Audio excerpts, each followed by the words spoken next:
G'day and welcome to Aussievision. It's a very big day here in Australia as we have just seen the premiere of our Eurovision 2023 entry from Voyager. It's Promise, and I am joined by my esteemed Aussievision colleagues, Kyriakos and Liv. Good morning. It's quite early, isn't it? Very Yeah, I'm early. a bit luckier in Victoria, so I've got an hour's more sleep than you guys. Exactly. Feeling sorry for the WA people who had to get up at 2:30. All right, well, let's talk about our entry. Let's start with the band first. I mean, Voyager, obviously, we will know them from Australia. Decides, Liv, were you excited to see that they were our band and entry for this year? Oh, I was absolutely ecstatic. Like, they are just so much fun. Like, I met them briefly at the after party for Oz Decides last year, and they're a blast. They're going to be so great in Liverpool. And you, Kerry? Yeah, I love that we've changed it up and we have our first band. We also, Voyager are the first act from WA, so that's great to see as well. And this band has been begging to go to Eurovision for years, the great ambassadors for the contest. So great to see them get their chance now.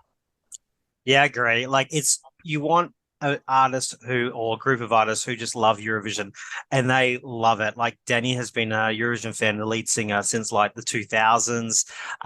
They really want this, and they've been basically knocking on the door since apparently 2015 in the back room to SBS to try and go, and they've finally made it happen.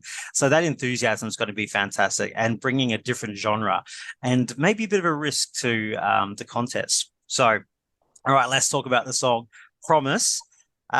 Liv, what's your overall impression? What do you think of the song? I've never fallen in love with one of our entries as quick as I did on this. Like, first listen, I was immediately just like, it's different. It's really different to anything we've sent.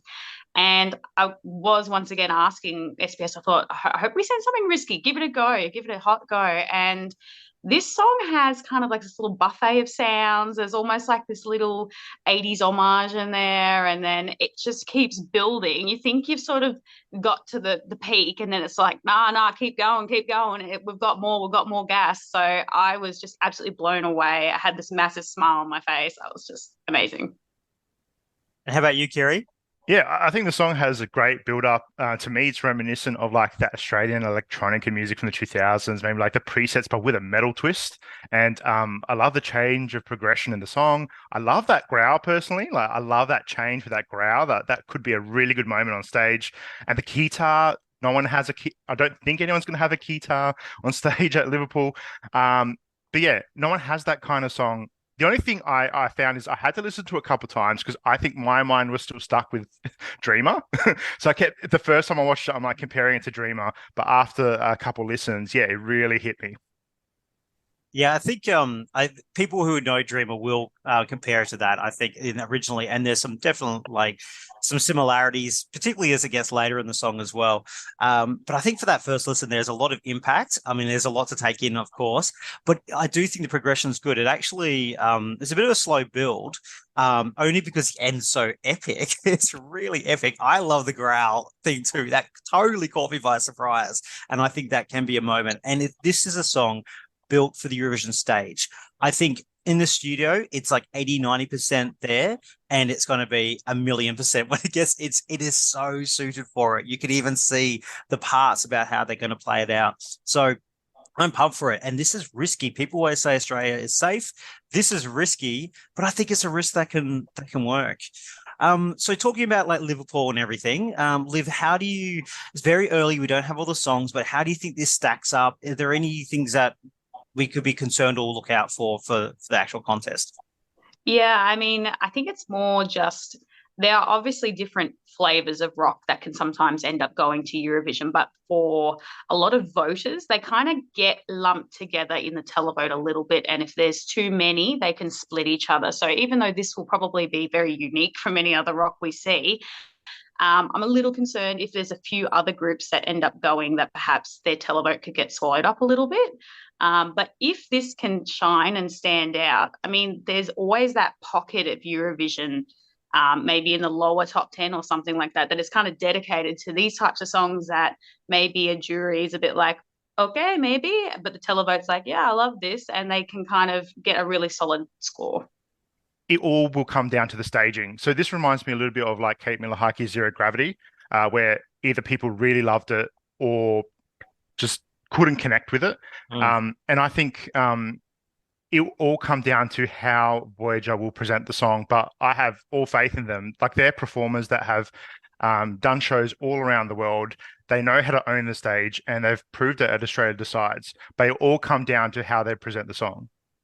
Yeah, I agree. And I think that polarization it's a good thing and a bad thing as well, because yes, you want some broad appeal, but at the same time, you need to stand out, and you need sometimes a song that is going to polarize people. Eurovision winners have polarized people in the past. So I think it can work in that way, but then also it could be potentially just too much as well. There's a lot going on. So it could be into the terms of people not getting into the song straight away if they don't get that staging right, because it's all about those moments throughout the song. So it's going to be so important. I mean, staging always is, but particularly for this, and also getting that mix of having, I guess, that live band feel versus the TV performance feel, which is always the tricky thing when it comes to a rock band, because it needs to feel kind of, I guess, authentic in a way.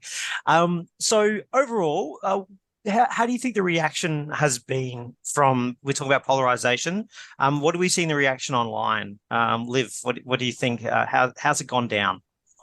It is polarizing. I definitely was sort of scrolling through Twitter, like wanting to know what do internationals think of this, right? Because it does have Australian flavour, and I love that. It's probably the most Australian thing that we've sent to Eurovision so far, which is absolutely amazing. But it's kind of like, how's that going to translate, right? And generally, yeah, it is polarizing. There is a split. There are people who absolutely love it, and there's quite a lot of them though. And that's how a televote works. Like, you're not gonna vote and pay money to vote for your seventh favorite song of the night. You only pay it for the first couple. So all you need is people who absolutely love it, and then it doesn't really matter if it falls off a bit at the other end. Yeah, I totally agree with everything Liv has said there. I thought the comments reminds me of like after Kate Miller-Heidke won Zero Gravity, and everyone, half the fandom was like freaking out, and the other half was like, "Oh my God, this is so good! This is potential." So yeah, I totally agree with Liv there. Yeah, I think it's a good comparison, even though they're the most completely different songs you could ever get, but it's the same kind of polarization and the things that stand out. What I think is really good that they've done is having an official music video. The silver lining of not having an Australia Decides is that we have an official music video to go out, because often you'd have the live performance, which maybe not as slick as the other videos, for months at a time, and you'd see people's recaps and things, and it's like, no, watch the video. So I know Montaigne had one, but it was quite late in the piece. But it's our first kind of launch of a music video, I think, since 2018 with Jessica Malboy. So I think it's a great move on that part. Well, look, I think it's something we've got very excited about. It has been worth getting up very early in the morning. Thanks for your thoughts, Kyriakos and Liv, and can't wait to see this over in Liverpool. Thanks for joining. Catch us later. See ya.